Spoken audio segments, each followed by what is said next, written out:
I'm a park ranger. I'm stuck in the back rooms. Original by TristenJits. I used to love my job, but as of late I've had several reasons to march into my boss's office and give him my letter of resignation. I never worried about the danger when it came to the job. I'm stationed in the tower located in the middle of the national park I work in. This is because I'm the person you call in when crap hits the fan. Whether it be to tranquilize and relocate bears due to them getting too close and friendlies with hikers, or to give backup to other rangers due to drunken and violent idiots getting too rowdy. I'd always loved basking in the sun on the deck of my watchtower, sipping my coffee while looking out at the vast beauty of the wilderness. I could always catch the slightest glare off the glass of the other watchtowers, just on the horizon of my view. I grabbed my radio and called for a fire check from the other towers. I heard 3 voices in chorus of "Clear" sound off one by one through the crackling of the radio. 3 towers around me, and all 3 sounded off. I breathed a big sigh. Suddenly, my radio in the tower crackled to life. "Sir, I see a campfire about half a kilometer from my tower. It's not a registered site." I grabbed my radio off the receiver. "Okay, take the ATV and your rifle.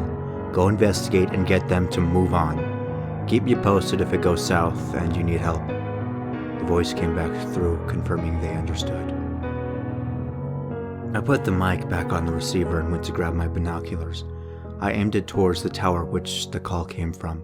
Sure enough, there was a trail of smoke coming from about half a click from their tower. My blood ran cold at the sound of a faint crack ringing across the valley.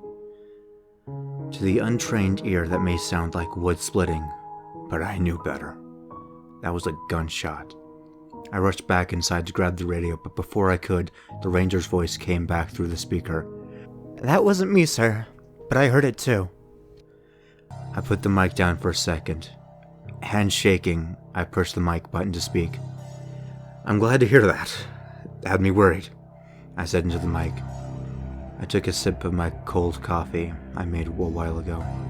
Sir, you're gonna want to see this." The ranger's voice came through.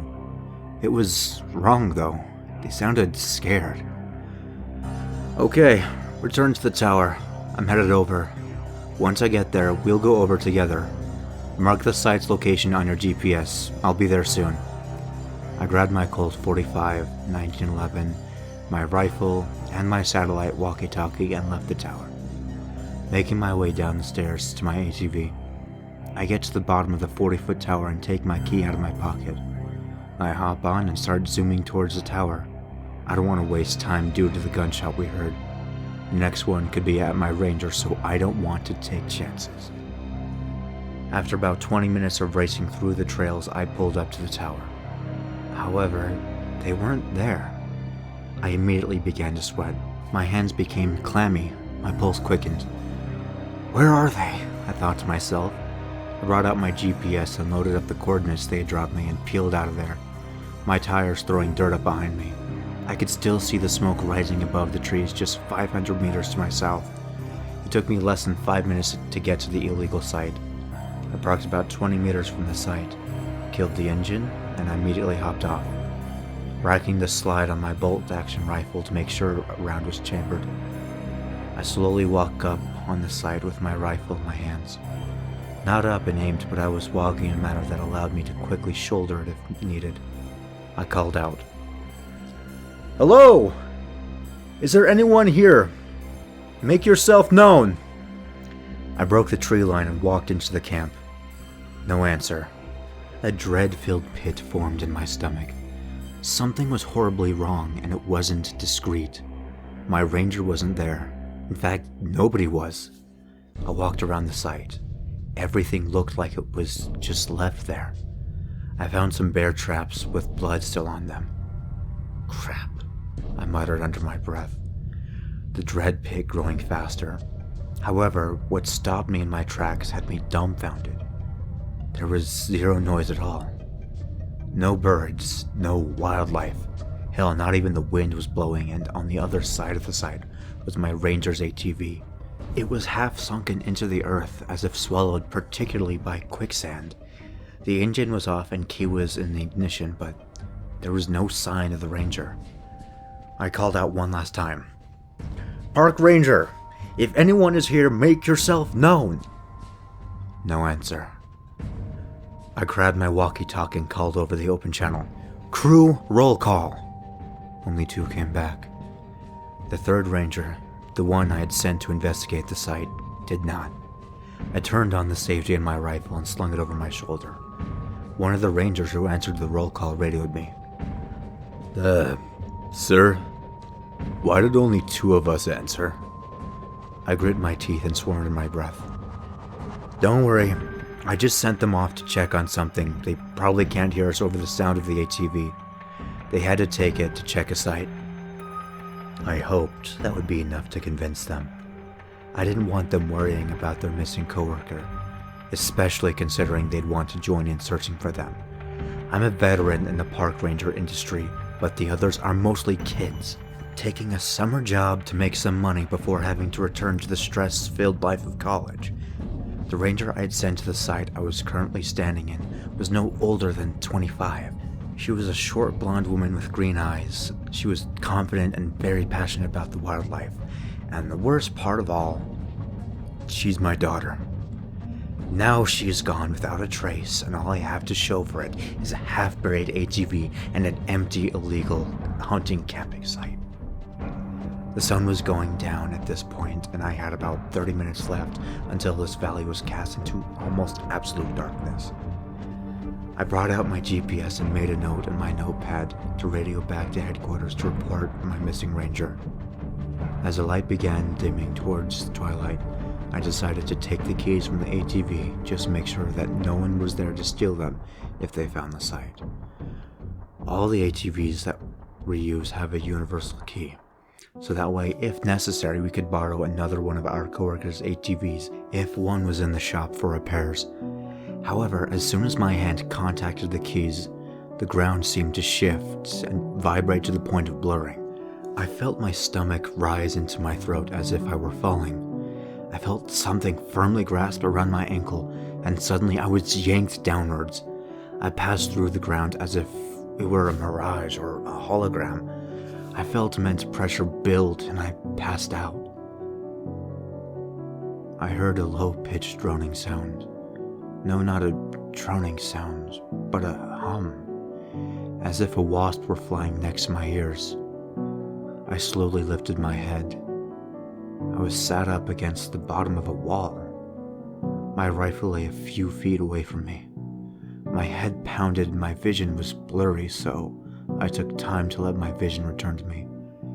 One thing was certain.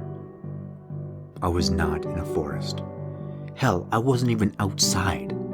My hand was in something wet. It was sitting on a damp and dank brown carpet. I slowly began to take in my surroundings.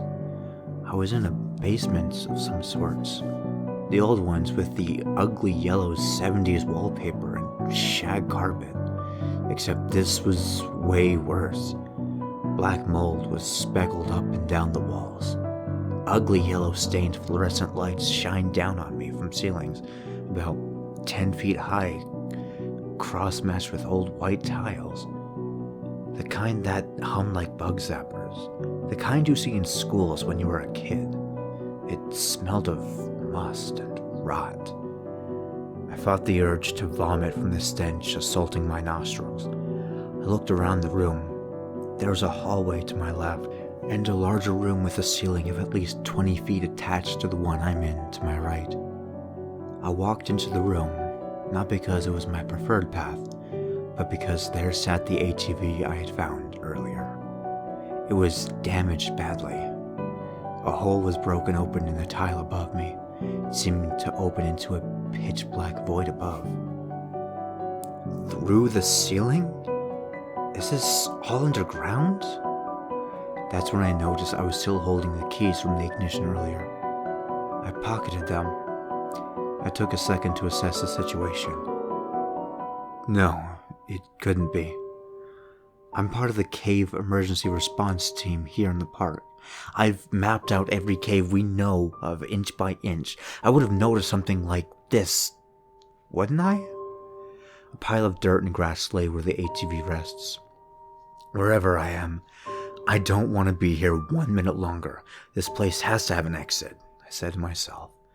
I ran back over to where I woke up in the next room, and I picked up my rifle and slung it over my shoulder. I then unholstered and drew my Colt 1911. It had a flashlight mod clipped under the barrel, in front of the trigger guard, using it to illuminate my way as I aimed my pistol. I intended to use it to keep a journal of what happens and to keep record of what would come, just in case if I didn't make it. Maybe someone would find the journal on my phone if I'm found dead. Anyway, where was I? Oh yes. I turned and made my way down the opposite hallway of the room I woke up in. As I rounded the corner at the end, my blood froze. There, laying on the disgusting carpet, was a park ranger's hat. But what made me feel worse is that it looked like as if an animal had mauled it. It took a second to absorb what that meant to me at the time. I did have to fight off tears as I forced myself to continue. I was wrong. I was so wrong. It hadn't been an underground facility. I've been walking for hours and I haven't seen a single sign of anybody. There's no damn way that this is all underneath the park. It's practically endless. I'm not even sure if I'll escape, as I haven't seen a single door. I have seen several vents, however.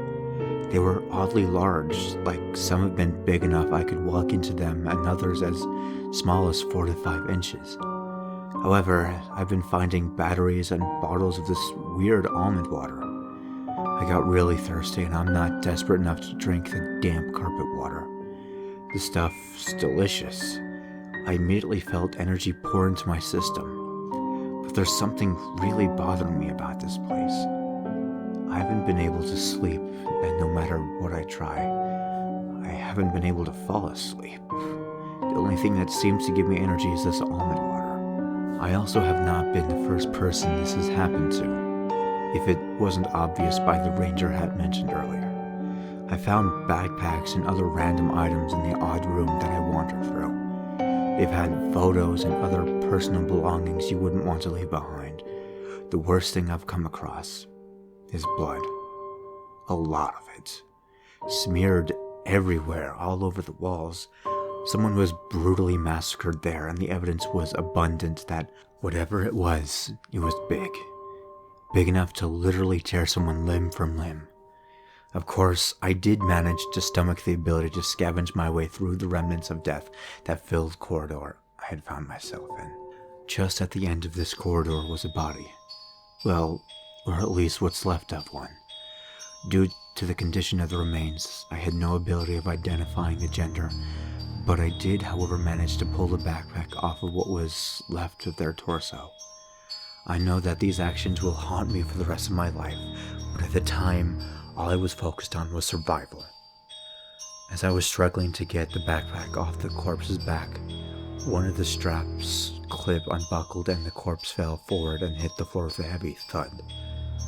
I would have celebrated the small win over getting the backpack free, but something made my blood run cold. It was a scream. No, more like a war cry. But it was wrong. It sounded like something screaming, not in fear or despair. No. This was rage. Murderous, blood-boiling rage. It vibrated the walls as dust fell from the ceiling tiles. To make it worse, it sounded anything but human. It was so loud I ducked into a little gap between two walls. The walls were perfectly aligned to cast a complete black shadow where I was sitting, completely hiding me. I covered my ears, afraid my eardrums may rupture. Remember when I said I took place in that darkened gap in the wall? Well, that ended up saving my life. That yelling was getting closer. That's when I felt it. I felt ground-shaking steps coming down the initial gore-covered corridor, and they were running, shaking the ground beneath me. I looked up from the cover of my dark shadow just in time to see a man in head-to-toe hunting gear with a rifle across his back run past me. I wish I had looked away, but didn't have time to as I watched what chased him past me. A massive humanoid shape made up of some black sludge and metal rebar.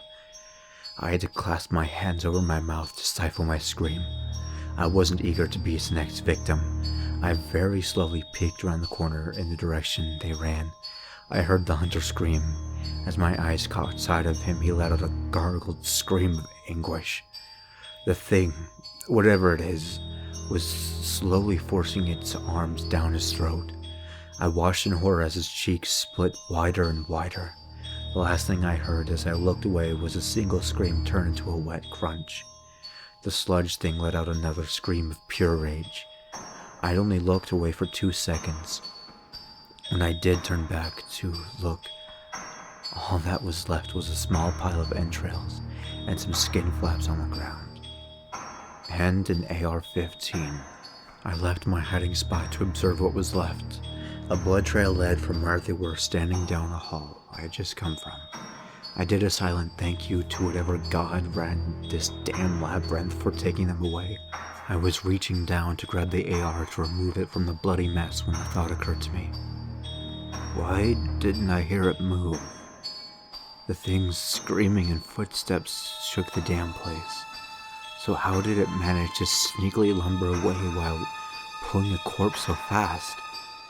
I decided to put it off my mind for a split second and focus on getting the ammo off the tatters of clothing that were left. That's when a small black blob of goop dropped onto the back of my hand. I felt all the blood drain from my face as I heard a low growling sound behind me. My mind froze. How did it sneak up on me? Why is it so fast? I asked myself. On instinct alone, I tossed myself into the gap I'd hidden before when it had chased the hunter.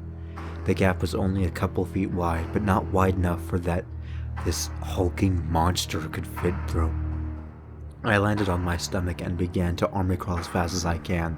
I had just gotten about 6 feet into the gap when I felt something wrap around my ankle and began to immediately constrict my bones. I screamed in anguish from the sensation of my Achilles tendon being slowly crushed. I grabbed my pistol, struggling to unclasp the safety latch so I could draw it. I started to feel my bones grinding together as the grip on my ankle tightened and began to drag me out. I rolled over on my back to look behind me. I really wish I hadn't.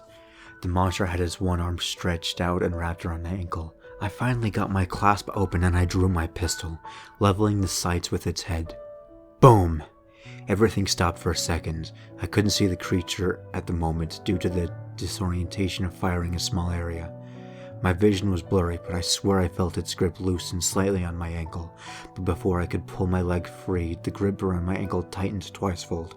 I felt something pop in my ankle. I screamed in pain and rage-filled frustration and unloaded my mag into its ugly blob of a head, with every bullet loosening its grip ever more slightly. I unloaded my clip into them, then kicked as hard as I could. The monster screamed, loud enough to leave my ears ringing, and stumbled back as I kicked my foot free. I didn't wait to see if I killed it. I got up and turned around to flee. The gap acted like a super thin hallway. I could see light at the other end, so I ran. I ran the opposite direction through the gap. I realized my ankle felt either broken or badly sprained. It definitely was swollen badly, but I couldn't focus on that now. I'd rather not be ripped limb from limb. No, thank you. I squeezed myself out of the other end of the gap, finally taking a second to look back. What the fuck? I swore aloud. That thing was still alive. I stood at the other end.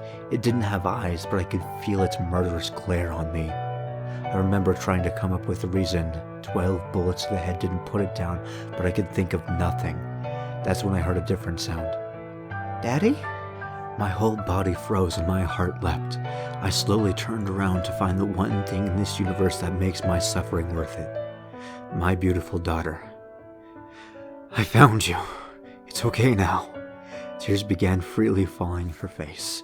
She ran and jumped into my arms, sobbing uncontrollably. I broke too. Finally confirming my daughter's alive has made all the hell I've been through worth it. I broke down crying too. My entire world is in my arms at that moment and I felt whole again. For context, my daughter's name is Tess, and her mom passed when she was 12. So, I've been all she's had, and vice versa. Her mom was the glue that held our family mentally together. She would always force us out of bed on weekends to go on a hike or to do something together. Tess was never into it all that much, but when her mom passed, she dove in headfirst. She'd always been asking me to take her on her mother's most favorite nature park trail. Now standing at 5'6", with her hair blonde and shoulder height, she looked just like her mother. I squeezed her tight. I'd been a nature reserve park ranger for 20 years. I remember the day when I saw her name pop up on the ranger registry. I was so proud I cried. I never told her to do it. I've always been the parent to encourage my children to reach for their dreams and beyond. I'd always do everything to make sure Tess had what she needed to pursue her dream. So when I saw her name pop up on the registry, I cried. After all these years, she still decided to become a ranger and work with her dad. I truly am the luckiest dad ever. Her 5-year anniversary with the Rangers is coming up. Now she may have to celebrate it here about that, because of this purgatory of a place. Baby, I'm so glad you're okay, I said between sobs. I found a shredded ranger hat and assumed the worst. Tess stopped hugging me for a second to wipe my tears. Don't worry, I had the best teacher. I was an emotional wreck, not gonna lie, both of us were. After a few minutes of hugging, we let go and mentally recollected ourselves. Dad, where the hell are we? Tess asked.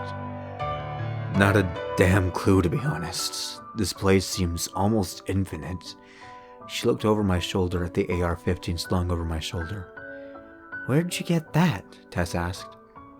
I shuddered at the thought of what I had seen. I saw some poor hunter get ripped to pieces just through that gap over there. I waited until the thing was gone to grab it, I answered. The hunter I found in the camp had an AR on him. I had just arrived and called him over to my ATV to tell him what he was doing out there, and when he came within 5 feet, everything went black and I woke up here and he was nowhere to be seen. I ran into this big black goop and mold-covered humanoid creature. I barely got away, but it got my hat, she replied. My blood ran cold. That sounds like it may have been the same creature that tore the hunter to pieces in front of me. Figured, she replied. We decided to set up camp in the nook we were in. It was a small room with 2 small gaps like the one I had escaped through earlier. We would rest here until we were officially ready to move out after taking stock of our supplies. We had enough small food rations to last us a couple of days at most. Between the two of us, we had 2 rifles, my pistol, a machete which Tess had on her when I found her, a small hatchet, a flare gun, our hunting knives, and our flashlights. I had found an old duffel bag back in the gore-filled corridor I escaped from earlier. Dad, where... No, what is this place? I took a deep breath. To be honest, I haven't a clue.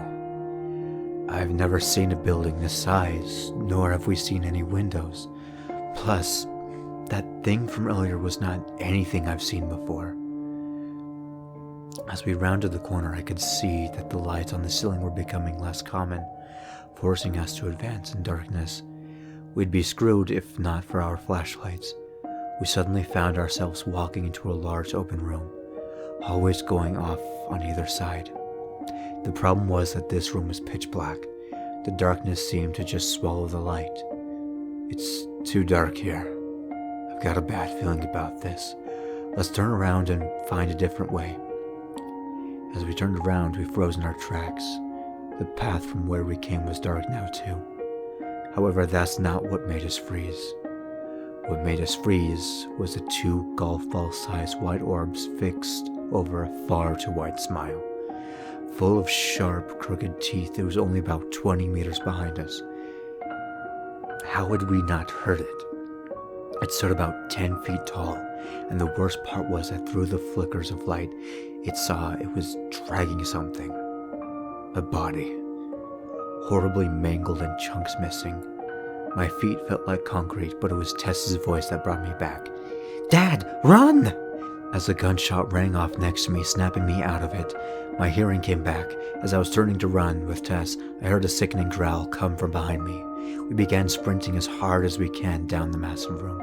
"What the fuck is that?" Tess cried out while sprinting next to me. I was about to reply when I saw something up ahead. "There!" I yelled. It was beautiful. A metallic door with a green exit sign over it. "How long is this damn room?" Tess screamed. I was wondering the same thing. I could hear a repetitive booming sound coming from behind us. Not from explosions, no, but from an abomination running us down. We'd gotten within 10 meters of the door when I risked a glance behind me. As I began to look, a mangled mess of red flew past our heads at blinding speed and slammed into the wall with a flickering splat. It was the corpse the thing had been dragging. Had that thing really chased us all this way while carrying a corpse? Then another thought occurred to me. This creature just hurled a fully grown human at blinding speeds over a distance of probably 30 meters, and it had hit the wall hard enough to splatter. It just tried to kill us with a corpse. The viscera from the body had coated the door and soaked the carpet that we were now making our way towards. I shouted at Tess to go through the damn door! As I pivoted 180 degrees and in one fluid motion, drew the AR and let loose a barrage of bullets behind me while baking towards the door. It didn't even flinch, not so much as a hesitation in its forward-running momentum, as if the bullets passed right through it, as if it were made of water.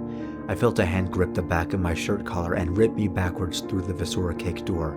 I landed on a hard, cold concrete floor, smacking my head. My vision was blurry as I watched Tess slam the big metal door behind us. "Dad, are you okay? Please tell me you're okay." She collapsed on my chest and sobbing uncontrollably. My vision began to clear as I raised my arms and enveloped her in a hug.